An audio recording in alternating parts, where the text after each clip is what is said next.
Yeah.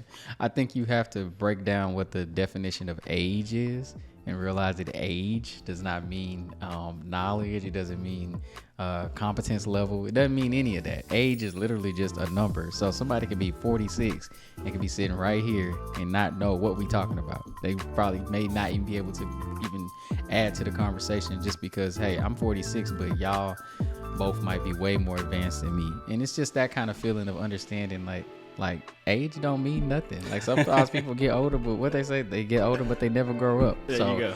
I mean, that happens in family, it happens in friends, and in life and business and organizations. So, yeah.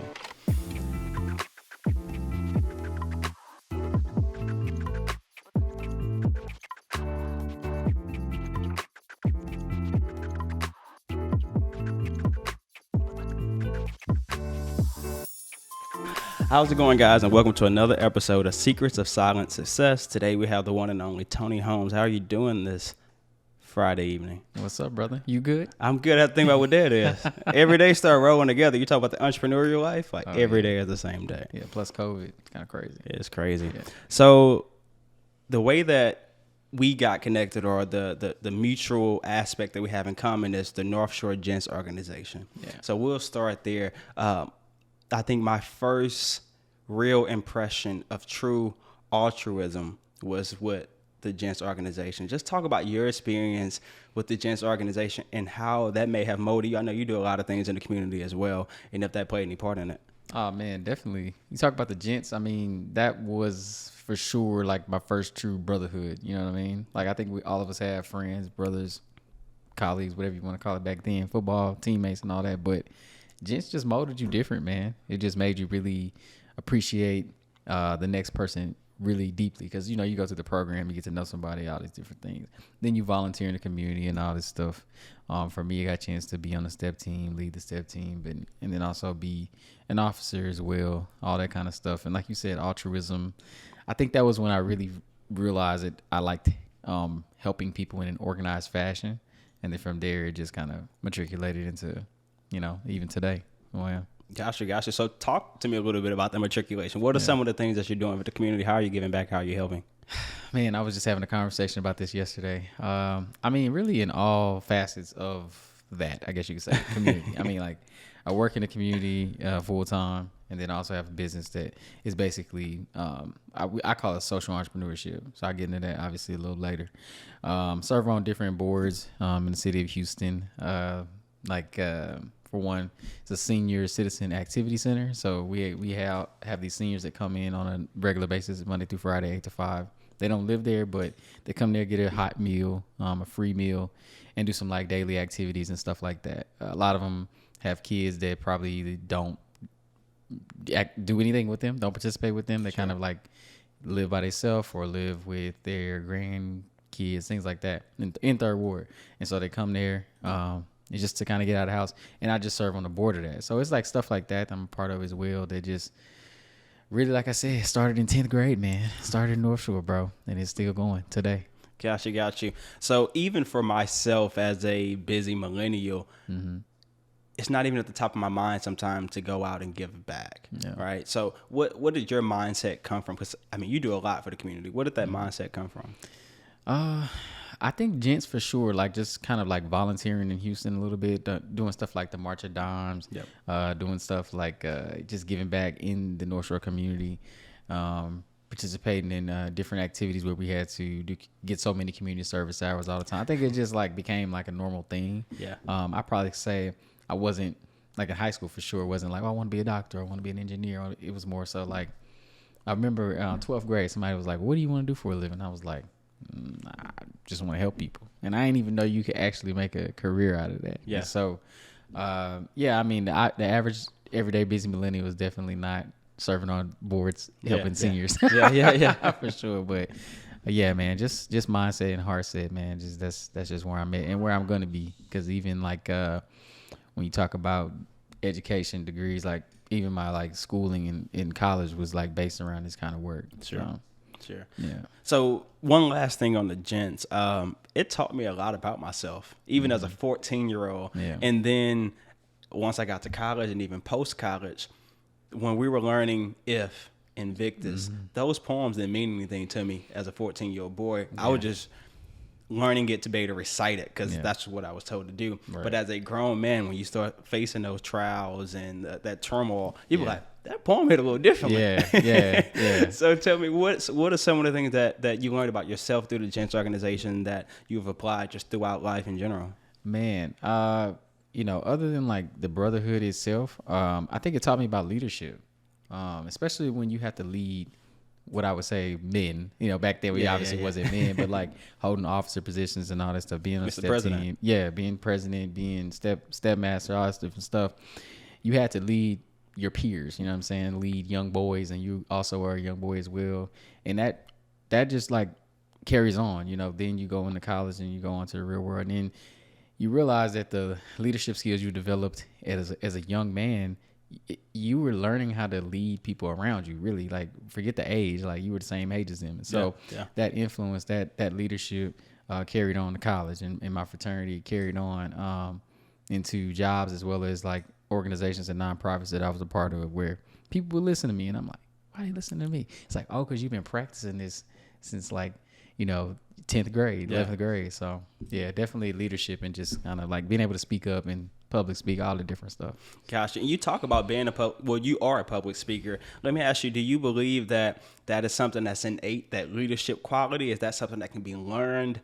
You talking about doing it from high school. You're probably doing it at middle school. You're talking about doing it with your fraternity in college. Yeah. Is that just a Tony Holmes thing? Is that something that you can impart into others? Where does that come from? I definitely think you can be taught, for sure. I think Gents, for me at least, it like forced me to be uncomfortable, like in the spotlight of like, okay, who gonna do it? Oh, we're gonna pick Tony. Okay, now you got to go out here and talk. Like, man, I ain't never talked in front of people. And then it's just like, you got to do it every, Wednesday. So it's like, the more and more you are thrown in uncomfortable positions, really the more you thrive when you don't say no, even if you're not that good at first. So I don't think it's just a Tony Holmes thing. I definitely think it can be taught. I don't think everybody, well, maybe some people are born natural leaders, but I definitely think it comes from experience and trials, tribulations, and taking L's, taking, wins as well. Yeah. You talk about that uncomfortable feeling. What made you overcome that uncomfortable feeling? I know for me, they were making me like Mr. President-elect like sophomore year, and I was like, that's too much responsibility. When I get to be a senior, I don't want to be a president. You trying to like coast through senior year. And then after a while, I just start taking ownership of it. Like, I am Mr. President. I will go be president, right? And then you end up being president. So there was a little bit of a tipping point from I'm shying away from this that's uncomfortable, that's hard, that responsibility, to I'm going to own it, and then you run with it. What was if there was a turning point to where you were like, I'll jump in the fire even though I'm uncomfortable? Yeah. I don't know if it was like a single moment back then, being so young, but I think like the feeling of, oh, nobody else going to do it? Okay, fine, I'll do it. And it sounded like, not only that, people looking at you and saying, you need to do it. You don't want to do it. And you just kind of like, man, I shouldn't have to be the one to do it. But here you are, if not me, then who? If not what? If not when, why not now? So those kind of moments just kind of happen again and again over time. And then you look up and now you're the leader. And it's like, dang, I didn't expect this, but here I am. Got you. Totally not in the show notes. But one of the things I like to say, even from a familial, from a family perspective, right? In sports, if they go out there and draft the number 1 pick, the number 2 pick, he comes on a team, he's the most competent at playing that sport for the most part, right? Because that team was probably the worst team in the league. They got the first overall pick. Facts. Trevor Lawrence, he comes on the team. You're not the leader because you're the most competent. You may not be the oldest. You may not be the most experienced, but because you're the most competent, you're the leader. What's your thoughts on going into, organizations, even family? I'm the quote unquote baby of the family, but you learn like, hey, I have the most competencies whether it comes to finance or planning. So I take the lead. What's your thoughts on realizing your competence and taking the lead because you feel like you're the most competent in the room? Yeah.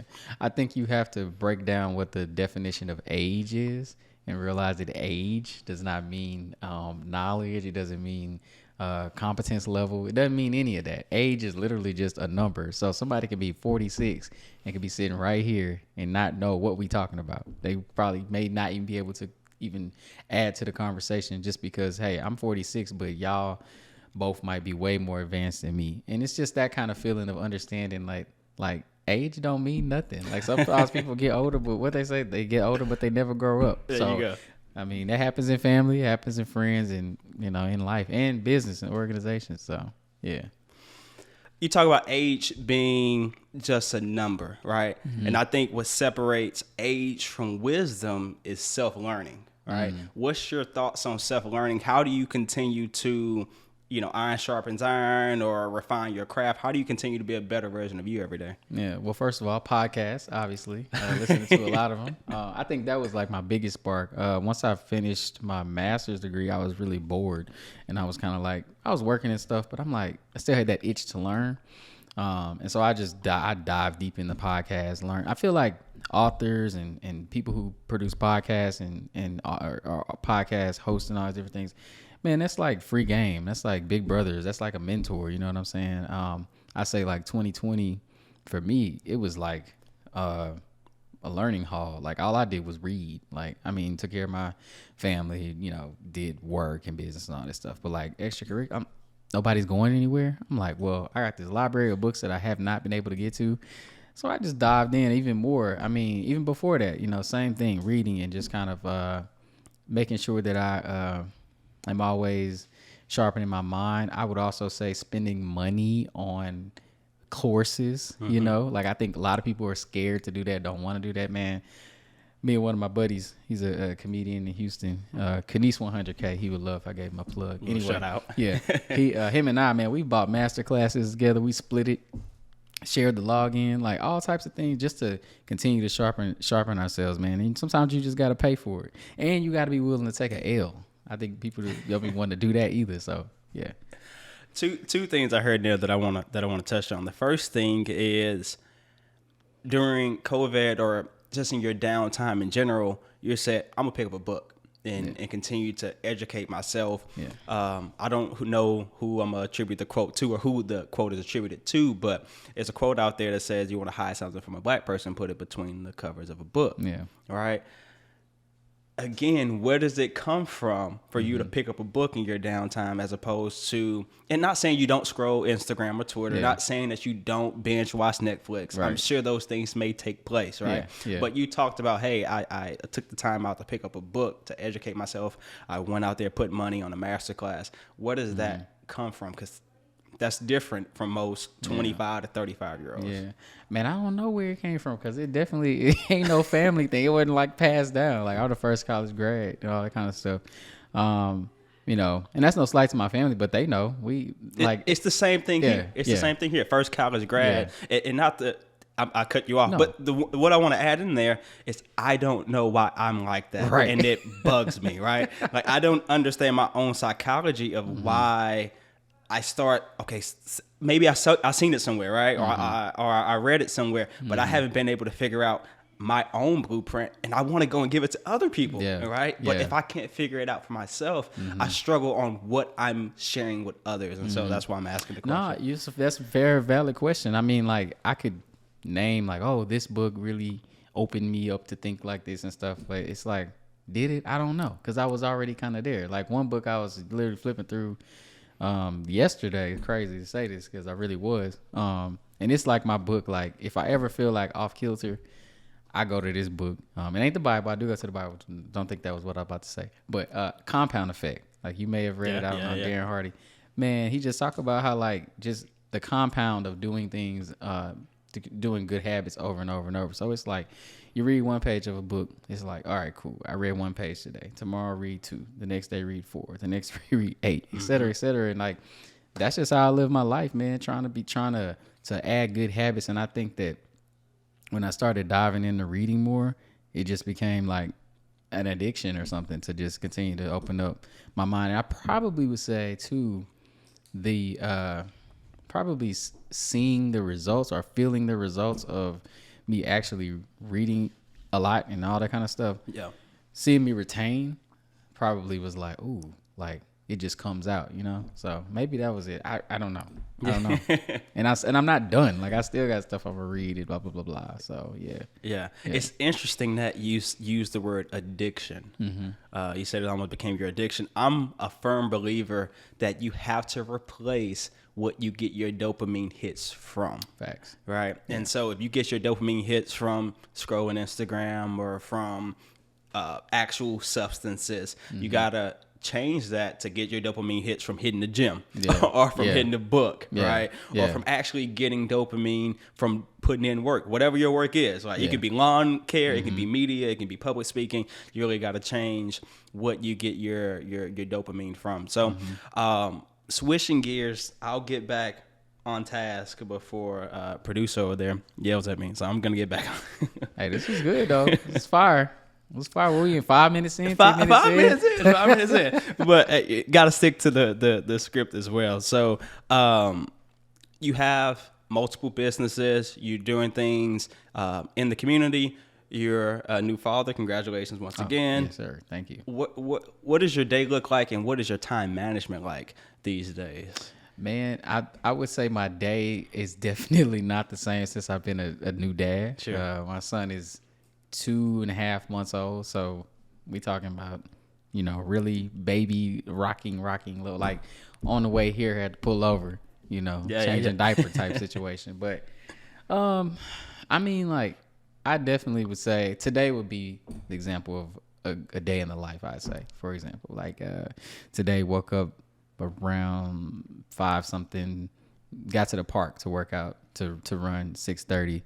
And just kind of carried it on. Went to the gym, went to the office, blah, blah, blah. Came here, drove here, all that stuff. But normally it would have been a continuation of the day, a work day, et cetera, et cetera. But, man, I learned from someone who was doing a lot of stuff one time, like way more than me.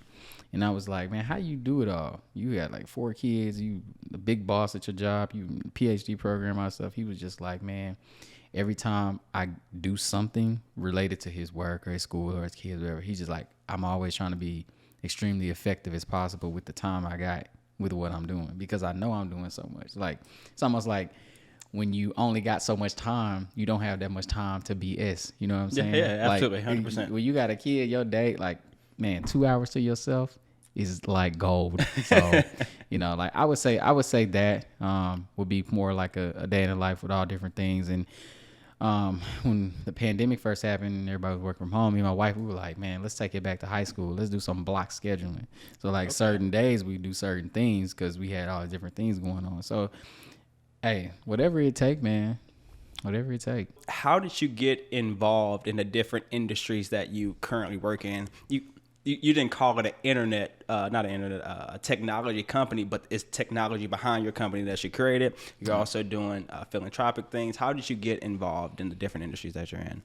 Well, I'd say that from the philanthropic standpoint or corporate social responsibility standpoint, I don't know. I feel like that was kind of like something that was organized for me to get involved in without me actually even knowing that I would. I say it like this. When I was in college, it's a crazy story, and I'll just keep it concise, is I met the CEO of the United Way in the city that I was in, which is Nacogdoches. So Nacogdoches County United Way. Met him at a baseball game one summer or the summer before I was my senior year. And just say, hey, man, I want to get involved with United Way. I don't even know nothing about United Way. I just heard about it. And he was like, yeah, sure. Well, we're looking for a student leader, blah, blah, blah, blah. Ended up sending me to D.C. to be trained at the United Way headquarters. Never been to D.C. 50 students there, only one from Texas. 50 students there, 4 black. So, wow. And that, they sent me back to the school to be trained. Well, they trained me to send me back to actually operate and function the United Way on campus. So I founded the United Way on the campus I was at. Still alive, still thriving, thank God. Shout out to that. Right. But full circle, now I work there full time and do a lot of different things there and have my hand on a lot of different stuff. And it's amazing. Great job. But outside of that, I mean, like, really, my entrepreneurship journey kind of just happened, like, after I kind of let my nonprofit kind of dissolve. I had a nonprofit organization in Houston, did a lot of cool stuff. But I was like, I'm not getting paid, Mm-hmm. You don't get, nonprofit is nonprofit. Like, you don't get paid. But you can get paid, but you can't make a profit like that. Yeah. So really just said, man, I want a passive internet business. That was it. I said, I want a passive internet business. I want passive income. And then an opportunity came, and at first it really sucked, but learning, it got better and better and better. It made me better. I learned about automation heavy, so my business is like fully automated. I just do a few different things throughout the workday, and it kind of takes care of itself. So, yeah. Gotcha. So, got the 9 to 5, got the passive internet business. I know you do some public speaking. Mm-hmm. The wife has the multimedia company. Mm-hmm. Talk to me about the importance of those multiple streams of income. Man, I think that when you talk about like the reading and the podcast and all the stuff I mentioned earlier, like it started because I wanted multiple streams of income. Like I was like, like you can make money so many different ways. Like there's some chart, I've been trying to find it. I have to look for it again. It talks about the different ways you make money. Like you can, work for a company and then you make money that way. That's you, but the owner makes this, all that stuff. Then the other ones, you can have a business. The other one is self-employed. The other one is like investing. So for me, I just looked at that chart and said, like, how can I get my hands in a little bit of all that? And I think the importance of multiple streams of income is really, the pandemic, I think, showed that. Like, you can't really trust one. You know what I'm saying? You can't trust one stream. Like, multiple is the way. And even with the investing one, that one will always be the longest one that takes the longest time, depending on what you're investing in. But for me, like, man, life is expensive. Yeah. So multiple streams of income is the only way, and it's gonna be what I'm on like forever. Got you. And what's your vision for yourself and your family? Is it, hey, I want to retire at 40 so I can be able to spend more time with the kids? What's your vision behind the multiple streams of income? I know life is expensive. I know you got to buy things and stuff, right? But I'm sure there's some delayed gratification goals because you don't work that hard and put money and stuff that you're not spending on yourself without some type of vision in mind. For me, like my dad still works every day and he's in his 70s. So wow. Yeah. So I don't see myself retiring anytime soon. It's definitely all calculated. I don't really want to retire and early and spend. I say that now, but I don't think I do want to retire early and spend time with the kids. I think I only get involved with things I really like. So if I really like something, then it doesn't feel like work. But, you know? Yeah. But for me, one of my mentors is heavy on the generational wealth. So for me, like, I'm not gonna stop doing anything until I'm able to set up my kids, my family, whatever. And that's really just by way of working hard, making money and investing it in the right mediums so that it can generate income off the interest for your kids. So that's kind of like my ultimate goal, is to invest so much money that my kids don't have to work. Hopefully, if you watching this, you know what I'm saying, you're doing good. But yeah, so that's kind of like my ultimate goal. Gotcha. So that's a good segue into one of your tweets that you had recently. So sorry to maybe it's mom or grandma, whoever, right? You said, I think it's safe to say the generation before us screwed us up big time. You're talking about generational wealth, passing down interest and things for your children. You correct me if I'm wrong. I'm sure you had a huge college fund waiting for you when you went off to school, right? Because I know I did. But no, right? So where is it? Still waiting on it, right? Right. So my stimmy. Right. So tell me, what was the thought process behind that tweet? So when I had my nonprofit organization, it was called the Millennial Community. So we did a lot of research on the different generations: Generation Z, Generation Y, or AK Millennials. Generation X, the one right above us, and then Baby Boomers. Yep. What I was tweeting about was specifically Generation X. Okay. So the Baby Boomer generation kind of did it right. They're very similar to Millennials, but from Baby Boomers down, the economies have been trashed. Each time they pass the baton, it's a horrible economy. So I'm not blaming them for that, because I feel like that's a lot of different. And I was sociology major or minor, so it's, I think, a little different when it comes to this stuff.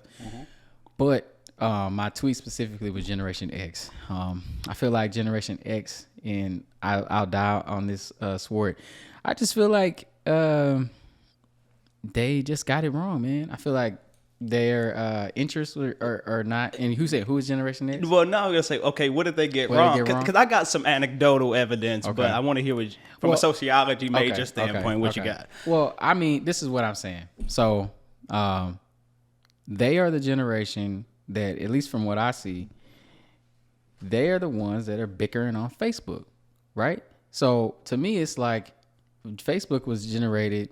It came from millennials. I believe Tom himself, or is Tom MySpace? Tom's MySpace. Mark Zuckerberg is a millennial. Yeah. Okay. Sorry, they both look alike. White T-shirts. I got you. And my thing is like, okay, you know how they always say that the younger people generate what's cool? Well, if I was of age before Facebook and all these different things, I would not be running to Facebook and all these different social media platforms, all these different things in order to find my happiness or make that the thing that makes me and all these different things. That's just what I see. And I feel like that has passed down to our generation as far as the kids that hand the baton of raising kids, parenthood, all these different things. And I feel like our generation is about to do the same thing. I feel like the example above us is trash more than the economy, more than the example of Generation X. That's just my take, you know. And I'm not bashing every Generation Xer, but I mean, if you look around, you know, I'm like, how much did your peers get involved in that Generation X? You know what I'm saying? Period. Like some of them are just kind of, yeah. And that's a bad example. So one part that I heard Neri said, we're about to do the exact same thing, which us having this podcast here, I think is contradictory to that statement. But why do you think we're about to do the same thing? I feel like when it's kind of like that big brother, big sister thing, you know, like when you watch your older sibling do something that's basically like, well, they did it, so I'm gonna do it, or they did it, so subconsciously it's not a problem for me to do it. Even if it comes to, I think specifically when it comes to parenting, that scares me because I can say, yes, everything I said about Generation X, I meant it, but I also will admit that millennial parents might be, we might be some of the worst parents of possibly of all time. I forget all the show notes. Tell me more. I just want to hear more. I mean, and it's not even our fault.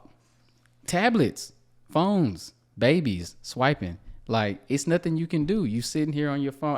I can be on Twitter right now with my 2-month-old, and he looking at what I'm looking at. Yeah. I'm speaking for myself when I say the bad parenting. You know what I mean? Yeah. And it's like, man, you know, I forgot, maybe Chuck E. Cheese, but whoever said a place where a kid can be a kid, I don't think that exists no more. Like, where is a place where a kid can be a kid? Nowadays, kids are like so grown so fast, man, and it's scary. Like, it's scary to me. So, and I may just be old school, but I take a lot of the wrongdoings, if you will, I hit the mic, the wrongdoings of Generation X and the baby boomers as like the anti-role model, right? So they didn't show us a lot of what to do, but they showed us a lot of what not to do. And you know, I'm the third of 3 kids, so I was like, okay, well, I'm not gonna do that. I'm not gonna do it. I'm not gonna do that. What is your thoughts on them being an anti-role model? Have you seen anybody take advantage of that, or you think we're just taking a baton and running with it in the wrong direction?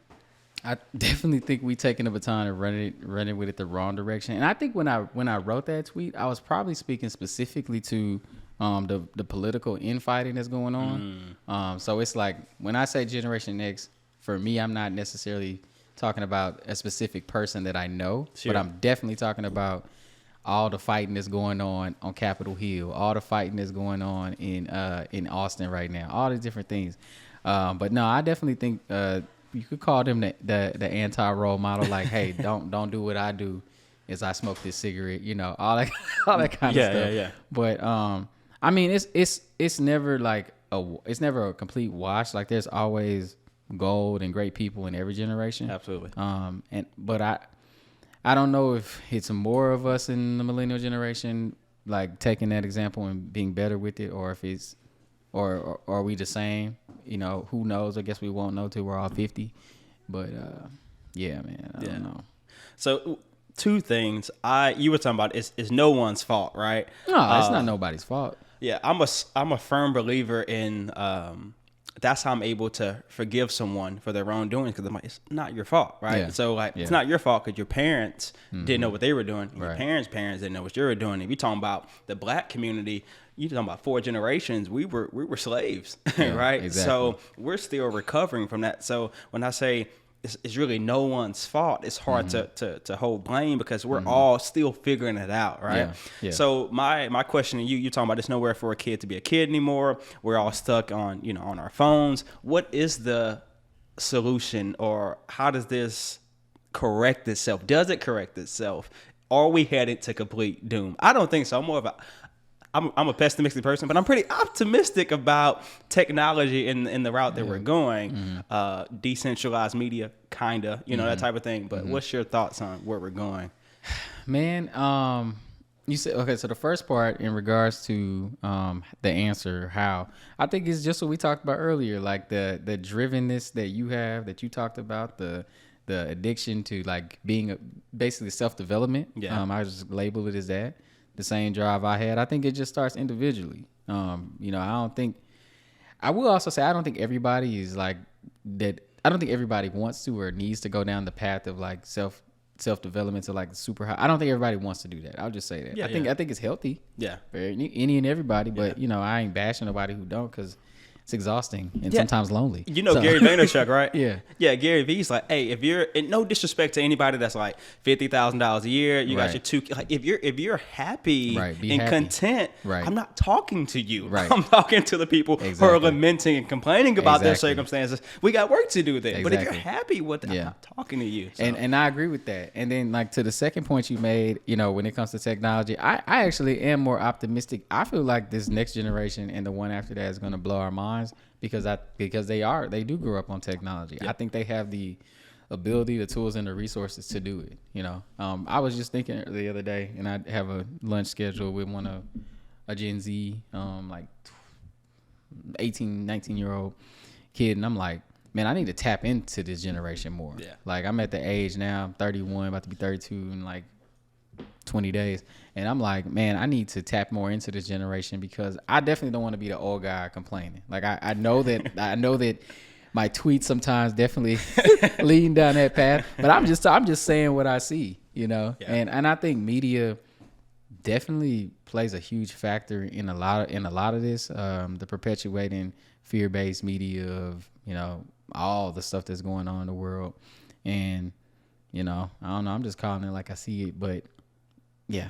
We'll see what happens. Talking about calling it like you see it, let's go to another tweet about us millennials. Here we go. It says, millennials are carrying more debt than any organization, with less wages, more degrees, which creates more competition, social media, a broken economy, our former president, and post-pandemic life. It's hard to listen to the 50-plus crowd's advice right now. I said that because they ain't have to do all that. They ain't have to deal with all that. They had their things. Every generation has their things. I just feel like we had got hit with everything. Literally. I don't think the economy has been good, and this is just statistically speaking. I don't think the economy, and fact check me, I could be way off, but I don't think the economy has been good since basically George Bush first term and beyond, and before that, or maybe like even arguably just maybe the end of the 90s, Bill Clinton's era. I mean, I guess it would depend on you. And this is a financial conversation. We got a finance major over there. It would depend on your definition of good economy. But I feel you. I feel you. And what I mean by good economy is postgraduate life. Like when those individuals that graduated college with the American dream in mind, if I got my degree and now life is supposed to be white picket fence, blah, blah, blah. Like, I feel like millennials got like the mask took off, like, this is the real America. It's trash. And so you had to that's why people got multiple streams of income and they trying to figure out their way. And we doing things way earlier than probably people was doing it. And the things we doing today in our like 20s, 30s, some generations didn't have to do or wasn't doing until they 40s and 50s. So. Yeah, I'm trying to... I almost want to play devil's advocate a little bit. Let's do it. Because I almost think that is the American dream, right? The hustle? The hustle. It is. Yeah. I agree. Because now that I'm in it, I love it. Yeah, that is the American dream. But that wasn't the way. That wasn't what you went to college for. So That wasn't what college was sold or told to be, in my opinion. I think it depends on the major. I'm going to take some ownership as a millennial who went to school for film. Okay. Bad idea. So as a millennial who went to school for film, I'm going to take some responsibility. I think if you had followed a path and did it the traditional way, this is me playing devil's advocate. I don't totally believe it. I'm listening. Right. So the traditional way was, either like go to the military. That was huge. And us millennials were like, military, what's that? Right. But hey, that was one of the ways that they did it. And if you know anybody that went to the military that's 65 right now, they probably retired pretty comfortably, right? If they handled their business. And then you talk about going to school for law, going to school for medicine, going to school for engineering, or going to school for nursing, right? I think if you go talk to those who went and got their nursing degrees, they're making their $75,000 a year, right? So is it because we chose to go to school for geography and film and that we're seeing the struggle now? Yeah. Or is it okay because we went to college in general? Do we have some ownership in that? 'Cause I think we got some ownership in that. I think we got some ownership in that, but I then would say even those people. Go ahead. One more thing. Go ahead. And another thing I'll add to that, I think we don't understand how long it takes, right? Even our moms and dad, they weren't seeing the instant gratification of so-and-so just got a new Tesla, a new Porsche, whatever. Right. Like, they were working for companies for 25, 30 years, retiring, and now they got $500,000. Right. We think we're supposed to come out of college and make six figures. Facts. Like, take your 38 and be because that's what they did too, right? Facts. So I think it's a little convoluted in there. Definitely. I think part of it too is like it's not just all financial. Like I think that even some of the people who the majors that you mentioned, degrees you mentioned, I think some of them are questioning, and I know some people that have said that they question like their being. Like, okay, now I done basically traded what I really wanted to do this job, and now I don't know who I am. Like there was a question that somebody said, I might have been on a TV show. I really don't remember. It was on a TV show. It was a conversation I had on Tuesday, and somebody was like, the question is, would you trade your life to be an engineer or a doctor or whatever? Would you trade your life for your job? That's the question. People are like, no, I wouldn't trade my life for my job. And they like, you already did. Yeah. You already did. Yeah. And so it's like, I don't think it's all financial. I could say for me, like, I'm happy with what I do every day. But the path to happiness was like, dang, a lot of words that wasn't dang. Like in bouncing this and figuring it out and da-da-da-da. And so, I'm good, but I'm just trying to speak for the ones that ain't, Yeah. Got you. One more tweet. Okay. One more tweet. You have another tweet that said, the higher you aim in life, the more patient you have to be. Another good segue, because I feel like, I'll even speak from my own example. We made $100,000 really quick in business. And I was like, this is easy. Yeah. And then you hit a wall and like, whoa, we're not making any more money. Right? Yeah. So you can grind your way really quick. But the higher you get, they say like, hey, it's easier to flip, 10,000 than it is 1,000. But building a business, in my opinion, it was easier to go from 0 to 100,000 than it is to go from 100,000 to 1 million. Maybe it's just, maybe I'm not doing it right. Yeah. So what's your thoughts on that? Even scaling a business from 100,000 to 1 million, you're talking about having more patience in there. And what did you mean by that tweet in general? Man, it kind of was similar to what you just said in your example. I say that it really goes to everything though. It goes into relationship, money, just mental health, like a little bit of everything. For me, with that tweet, when it comes to patience, it's kind of like more of like the example you gave earlier about the generation, the baby boomer who retired and waited, took his time and got everything, when he retired, now he has $500,000. What I'm thinking about it when it comes to patience is like realizing, speaking specifically as a millennial, that it's okay. Like, it's okay if you don't have everything you want right now in the moment. Like, just keep showing up, keep grinding, and just be willing to grind for a very long time. Like, I found some video, Rick Ross was talking, and he was just like, I don't care if it take 1 year or 10 years. That's the Rick Ross voice. You know what I'm saying? I'm in it for the long haul, long as I ain't wasting no time. That's what he said. And I was just like, bro, I feel that. Like, just don't waste time. And be willing to and anybody who's like starting a company, starting in full-time investing, whatever you're doing, like, just be willing to like grind for like 10 years. I think that part is what people like be like, oh, 10 years. Like, the 10 years gonna come either way. There you go. It's gonna come either way. Yeah. Like, I'd rather have spent 10 years doing the same thing, and more than likely probably be successful just doing the same routine or the same business or whatever, than spending 2 years and being frustrated and switching, and spending 2 years being frustrated and switching. It's like the 10 years still gonna come. Yeah. And the guy over here who was, cleaning offices with a janitorial company, probably now has all types of contracts and people working up under him, and he probably don't even touch a mop. Yep. Yeah. So, talking about that patience, just in general, what do you believe are some key factors to being a successful entrepreneur? Patience. Patience. I think knowing how to operate Microsoft Excel, for sure. Or finding someone who does. Patience then again, because now you got to pay them, or you better trust them.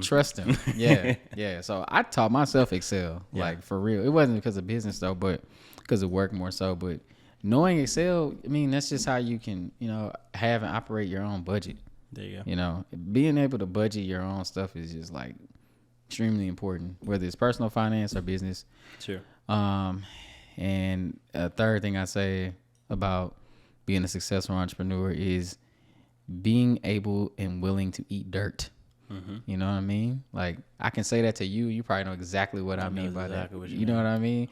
And eat dirt and put out fires. Both. That's it. And sometimes at the same time. It's funny. So, like, when you come back into the country, you got to fill out those little cards and you got to put your occupation. Like, Gary Vee has a video of him putting firefighter on his little occupational thing. That's what I'm coming back from out the country. I'm finna come put out fires. That's my job. Yeah, for real. Yeah. Did it today. Yeah. So, I know for me, 6 years in to being a full-time entrepreneur, I just now feel like, okay, I guess I'm doing something now. But those first 0 to 5 years, it was like, what's going on? I mean, you're sowing a lot, but you're not reaping too much, right? Yeah. So I'm sure you took some L's, you have to overcome some stuff. What was your mindset to overcome those things? Because everybody, I feel like us millennials, we all want to be our own boss, have our own businesses, and that's great, right? Support Black businesses, pop-up shops, that's all great. But like you say, it's dirty once you get in there. Yeah, it's dirty. What led you to keep going? Like, why did you keep going? Man, I probably just gotta say God, really, because like for me, it was the normal entrepreneurial stuff, like the normal things that happen. Like, we all have things that happen. But then it was also like getting screwed over and stuff like that. I was kind of like, wait a minute. I'm like, all right, that's fine. So my mindset was, hey, God must really got something amazing and got a great story out of all this, because this don't make no sense. And so it was kind of like, just remembering or kind of like looking forward to the day when the story is like starting to be told and stuff like that. I think that was like my biggest like motivation, and that was fun to even visualize. Like, man, like this, that, and that.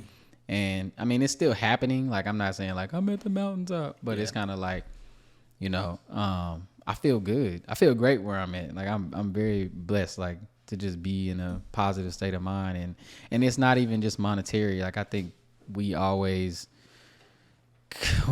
count our success based off of monetary things, how much money you made and things like, and that's great. But there are also like just wins of being able to like pay all your bills and not have an overdrafted account, or be able to, fix your credit after you've used your credit for your business, like all these different things. So I mean, my wins are just like daily, and it's just appreciating the small things. Got you. So I'm sure you've heard it, and we've all heard it. Don't work with family. Don't work with friends. And I know you and your wife work together in your business. I've seen you out there. I know you say you don't do too much with the multimedia, but even at Dennis, you were up there with your wife with the shirt on. With the shirt on, helping out. Facts. Yeah, putting in work. So, what's your philosophy behind working with your significant other, working with family? I don't know if you do anything else with friends. I know my significant other was like, all of your friends you like got some type of venture or business with. And my thought process is, if I can't work with you or trust you to work to make $1 or your work ethic, maybe we shouldn't be friends. Right? So that's my thought process. Yeah. Literally, my 6 or 7 closest acquaintances, we have some type of business or revenue or something going with one another. And I'm like, that's the way I like it. So even though we can sit down, we can chop it up, personal chop football, but then we can also have some productivity time in there as well. So just what's your thoughts about working with friends and family? Yeah. Well, first, like me and my wife, when we met in college, like we met was introduced, but we started working on like college projects, not class projects, like more like extracurricular things. First, like our first like ways of dating was kind of like her doing her craft and me doing mine, and it was kind of like meshing together and working together. And so we've just been able to like lock in on like knowing how each other operates from basically day one. Very fortunate. I mean, not even just business. We've done plenty of free things, free projects, all this stuff. But then that led to us being able to operate and work businesses and things like that. So that's been a blessing. I say with family and friends, man, I don't know. It's like, for me, that what you just said is like gold. Like that's goals and it's gold. I'd say I don't have that specifically. A lot of my friends have been friends for a long time. Sure. And some of them aren't interested in being entrepreneurs. Some of them are maybe not really ready yet. But when they're ready, like I'll be there. There you go. And then I also have friends that are ready and have invested in me in different ways and things like that. So, I have like different pockets of friends, but I'll say I have worked with family before. I worked with friends and family before. And my thing is, and I don't know your philosophy, but I'll say mine when it comes to family and friends is like, if I can't pay you like in some kind of way, then I usually like just don't do it. And sure. And I don't do it because like sometimes the productivity that you get is different when you can like cut somebody a little check or put them on something that is like equally of monetary value to them. And I'd say when it comes to family, like you gotta decide on what kind of relationship you want to really have with them. Like I've had to let family kind of walk away from things and just be like, I just want you to be here. Yeah. Not here. Yeah. And it's been healthy. Way. Sure. No, understood. And like I said, I just wanted to get your thoughts on it, knowing that you work with your wife, because some people are like, nope, don't do the family thing. Some people are like that, for sure. And I am just the antithesis of it. Yeah, for sure. I had my brother, we did a big project in San Antonio, and I had my older brother come out there, and he was with us the entire 3 days. He's working a video camera and everything, and I'm like, if he wasn't working for me or for us that weekend, I wouldn't have spent 3 days with my brother. We hotel rooming again. It's, I don't know. I love it. And I think it's a great excuse to be able to spend time with your loved ones. So I'm an advocate for it. Don't get me wrong. Know your family. know your family, right? Like whether it comes to, siblings or parents or cousins or whatever, there's some people that I would, partner with. There are some people that I would let them work for me. That's it's a difference, right? But like I said, just know your family, know your personnel. But this is something I'm advocate for, and I just wanted to hear your thoughts on it. Nah, facts. I think down the road, I got some more things that I'll open up to different people that more based on their personality and just fit. But Understood. Anything you want to talk about? Any thoughts that you got? Any questions for me?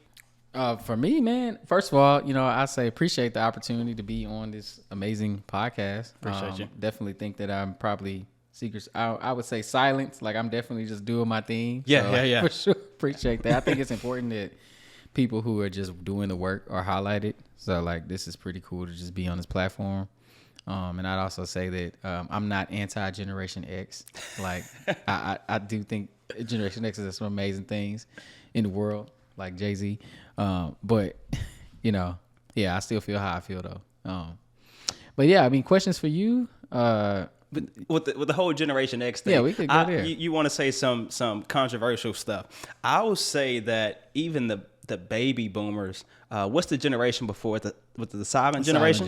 The silent generation. I think the silent generation, especially for us Black Americans, did really good, right? Yeah. My grandmother got off of the farm, right? Moved to a big city, got a house, paid off her mortgage. They were married. They went to the military. Yeah. They built Third Ward. They built Fifth Ward. And those were nice communities. Their kids, crack generation, blew it all up, right? You're talking about single parent households. You're talking about the crack epidemic. Talk about war on crime. You know, Black men incarceration. We're picking up the pieces from all that obliteration. Complete obliteration, right? I'm starting for where my grandmother was, right? Yeah. So we missed the whole generation of wealth, knowledge. And when I say wealth, I'm talking about health, right? Yeah. I'm talking about monetary wealth, houses, right? I was the first person in my family, other than my grandmother, to buy a home. And it wasn't a home to live in, right? It was an investment property. No one had did that, right? So I feel like we're really picking up the pieces and kind of starting from behind the eight ball even more, just because of what happened between the 60s and the early 90s. Yeah. So I don't know if you got any thoughts on that. No, I mean, that I agree with that. It was a lady I was in this program, and she was basically saying that the 2010s to the 2020s was like the 60s era all over again. And that was somebody way older than me, way more experienced than me signing off on that. I thought that was pretty interesting thought, but it goes to what you just said. And yeah, I think that a big problem that I would say from like a historical standpoint would be generations that aren't are people that aren't adapting to what's happening in their generation at the time that it's happening. Kind of like how things shift from an agrarian, like agrarian society to more of like industrial. Yep. And then you ask what happens. We ask yourself what happened after industrial, and it goes really to what you just said. It was like the crack era, to this, to this, to this, to this, to this. And I mean, that's some of it is. I would say some of it is like a setup in different ways, you know, different things happen. But then a lot of it is kind of like the blame game a little bit. I mean, maybe I ain't trying to sound like Kanye and say like slavery was a choice. I'm talking about maybe people could have done things differently in the 70s, 80s. I don't know. I wasn't there. But I say like even today, now we're in this technology boom. And like I say, I can stand up for me and say, that's why I have an online business. Like that's where we at. Like I can run my stuff from my phone, my iPad, or my laptop. And I mean, I know people that make money off their phone all the time. Yep. My buddy that I just mentioned earlier, I ain't gonna say his name again because I'm about to say something about him. But he be like, man, he make money on Instagram Live. Like, dude got a big following. He just pop on Instagram Live, and now they're starting to pay people to go live. Yeah. They're paying people to go live. Like, it's crazy. But you know, I just say all that to say, like, man, take advantage of like whatever is being thrown out to you right now, because eventually social media technology will be the old wave and something else will be up. And I'm trying to be there at 60, 50 years old, asking my grandkids, like, what y'all doing? How y'all making money now? Yeah. Gotcha. No, it's interesting that you said the 10s, the 20s, or the 60s over again. I agree with that. You're talking about so many Black-owned businesses. We did an interview with a lady who was a Black woman who owns 2 7-Elevens across the street from each other. There was no Black-owned gas stations in the 90s. You know what I mean? So seeing that come about here in 2010, 2020, it gives me some hope, right? Yeah. And so just to reiterate, I know you talked about taking advantage of the time. Just one way that we can overcome some of the deficits that we're facing, but how do we not repeat with the fourth generation before us? Because I mean, you talk about the music that we listen to, you got, you know, the rappers, Perks and Molly's, and hey, it ain't the crack epidemic, but it's scary. You know, I got nephews in the room over there, you know, listening to the Juice WRLDs, and it's just like, what are we talking about? You know what I mean? So what's your thoughts on how to not repeat it and how to take advantage of the times? Man, so I would just say, and like, I ain't trying to sound like some like hippie or whatever, but it ain't weed. But I would say like, there's this guy named Dr. Joseph Murphy, and he talks about the subconscious mind.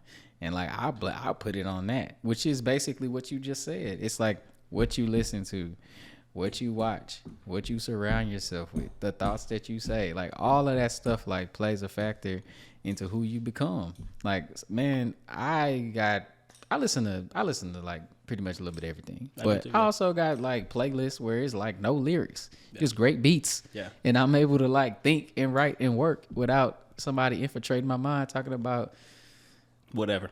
Yeah, I was almost about to quote something. See, whatever. I go back and mentor guys up in North Texas, and I tell them, I'm like, I'm not gonna tell you to stop listening to the rap songs or stop going on World Star, because I'm doing that too. Yeah. The only thing I'm saying is let's have a balance. Yeah. Right. Like I was telling them, when you walk to class, jam your music. When you walk back from class, listen to a podcast or audiobook. That's all I ask. Yeah. Just give me half of your time right. to filtrate what you're digesting. They say you are what you eat, but you are what you consume. Facts. Media wise, whether that's what you're watching, what you're listening to, what you're reading. You gotta really have a balanced diet, right? Yeah. And I mean, like, I listen to an audiobook quick. Like I subscribe to Scribd. It's SCRIBD, $9.99 a month, and you get all these unlimited audiobook access, and there's some great audiobooks out there. And a lot of stuff I listen to, especially I read, but I also listen to a lot of positive books. So it's like somebody could be watching this and being like, blah, blah, blah. He's just talking. But like a lot of this is like stuff that like really successful people have said, and I'm just like repeating it out through what I'm saying, because that's what I've ingest, man. Yeah. Like I watch sports. I'm a huge basketball fan. Football, Texans suck, so it's kind of like, that's what it is. Take your L's and keep it moving. Right. But like, like I watch a good show, I watch a good movie every now and then, but most times, man, I'm trying to feed myself, man. I'm trying to be better. I'm trying to be great. Like I only got so much time. I'll be 32 in 20 days. So it's like, I'm trying to max out. And sometimes I can't max out listening to Lil Baby. He done made it. Yeah. I'm trying to get there. Like I want to live like a rapper, like low key. Don't rob me nothing. But I want to live good. I want to live good, and that only comes by way of it. It don't happen on accident.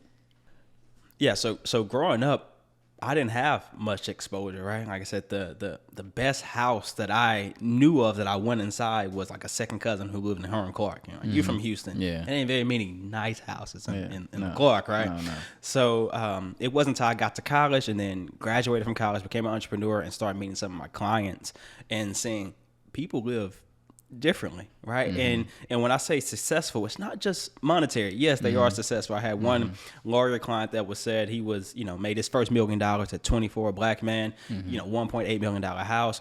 I had another client put us on a private jet and flew us to Oklahoma to film a gig. They were like, hey, we got a gig in Oklahoma. And I'm like, you wanted to drive? They're like, no, we can pick you up. I'm like, why would you drive 6 hours? And I'm like, no, tell me what municipal airport you want us to pick you up from. And I'm like, what? They literally private plane. It wasn't a jet, it's a single prop. But still, a 7-passenger private plane came and picked us up and flew us out and flew us back. Right. Yeah.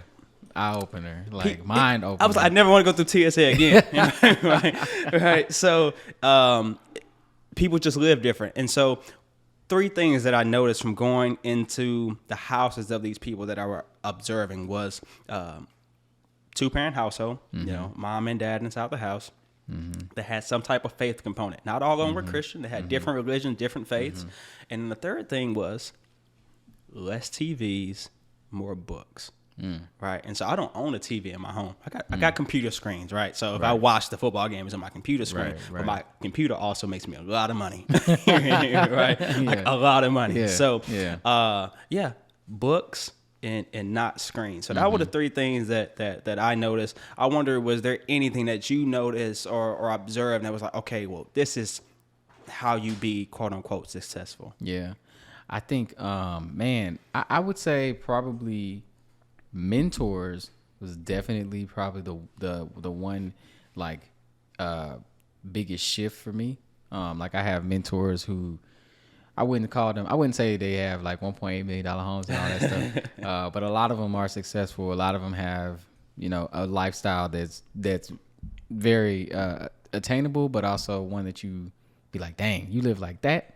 you know? Yeah. And I'd say, like, for me, when it comes to the things you just mentioned and said, like, I want to get to the screens thing in a second as well. But I would say, like, there has not really been a whole lot of people around me, and I say probably me and my wife that really are wanting to lock in on trying to become the people with the jet. You know what I mean? I think a lot of times people around me who like they just doubt that kind of stuff. Not for me, but for themselves so much that it's kind of draining. So it's kind of like you have to almost like slam the door on that so that you can just continue to lock in on the goals that you have. So it's like you got the not watching TV thing, but then you also dang near gotta like, you know, like kind of cut people off to a degree just so you can continue to focus on your goals. But, you know, dang, I can't say it was that one thing. I think that I've had people, I've talked to people about like lifestyles and things we want and all that kind of stuff. And I know what I want. I know what kind of lifestyle I want to live. But what I wanted to say too is when you talked about the screens, man, like, and I came in here, I didn't see a TV at all, and I was kind of like, did he live here? Like, like I don't know. But what I got a lot of books in the room back there. Like a lot of books. I feel that. I'm the same way. Like I've been at points in life where I implemented this thing where it was like no screen Sundays, where I would like not look at any screens on Sundays. Like not my phone, not my TV, not even my computer. And man, like people were like, man, what do you do if you don't look at a screen like in 2020, 2019? And man, that really like helped shift a lot of things as well. Cause obviously I would read like we talked about earlier, or I would work out, or I just be outside chilling. And people would be like, man, what is that? But anyway, I think that adopting that third thing that you said is probably something that people, and I'm going to say a charge to myself, should do more of. I know that one of my mentors that I mentioned earlier, like he is one of the people that just don't watch TV, period. And I would ask you, how do you deal with being so anti? Like how do you sociably be anti all of that and still locked in on your purpose, and it just is what it is? How are you so like it is what it is? Yeah. So with the TV, I will say like I don't own a TV. I'm not gonna sit down and watch your stuff. Yeah. Right? Yeah. So I go and get micro dosing. Okay. Right? So, okay. So I love sports. I'm a big sports guy, but I'm not going to go and watch an hour and a half or 2 hours of Undisputed with Skip and Shannon or First Take, right, with Stephen A. I'll just go on YouTube and watch the 6-minute clip that I only care about. I only care about what they're saying about Deshaun Watson. I'm just go watch that clip. Same. I don't need to watch the 90-minute show, right? Same. And so I got my little microdose, and I can go right back to because you need that time off to let your brain, you know. Yeah, it's healthy. Yeah, do what it needs to do, right? I guess you talking about being the anti and saying, hey, it is what it is, and staying on track. I think it comes back to like Start With Why. Simon Sinek has his book, Start With Why. What's your purpose? I'm not working this hard for me, right? I'm planting seeds to a tree that I may or may not reap the shade from, right? Yeah. It's about passing down. I don't have any kids yet, but passing down that successes, but also passing it back up, right? One of the best things that I've done 2 years ago for Mother's Day, I bought my mom a car, right? Before I still got my first car in the driveway, right? And we got a company car. But I went and bought my mom a car. It's about passing it back up too. Like I didn't grow up in super poverty or anything like that. Like always had a roof over my head, always had something to eat, but the lights got cut off a couple times, right? A car might have got repossessed, right? And so I want to have a life where I can focus on thriving and not surviving. Yeah. Right. I brought my nephews up here this week. I've had, I got 7 nieces and nephews. I've had 4 or 5 of them up here throughout the summer at different times. Right. And, you know, love my brother and sister, but they're focused on survival, right? Lights, go to school and do this, do that. I'm focused on thriving. Right. I got you reading a book on investing for kids or finance for kids. I'm looking at your personality type. Okay, well, this one likes to do that. I'm focused on thriving. And I feel like just as you talked about the whole silent generation. They survived and they set us up to thrive. And that generation dropped the baton. So we picking up the baton, but I'm trying to run both legs of the race. I'm trying to get past the survival, right? Because we were struggling to, like I said, keep the lights on. So, okay, ran past that. Now I'm focused on the other one. So I'm trying not to burn yourself out, right? But you're running 2 legs of the race to get past the survival, to get to the thriving. So I think that's why I can see past all of the flutter or the dust, because I got 2 legs of the race I'm trying to run. Dang, man, that answers my question for sure. Yeah. Fire. Yeah.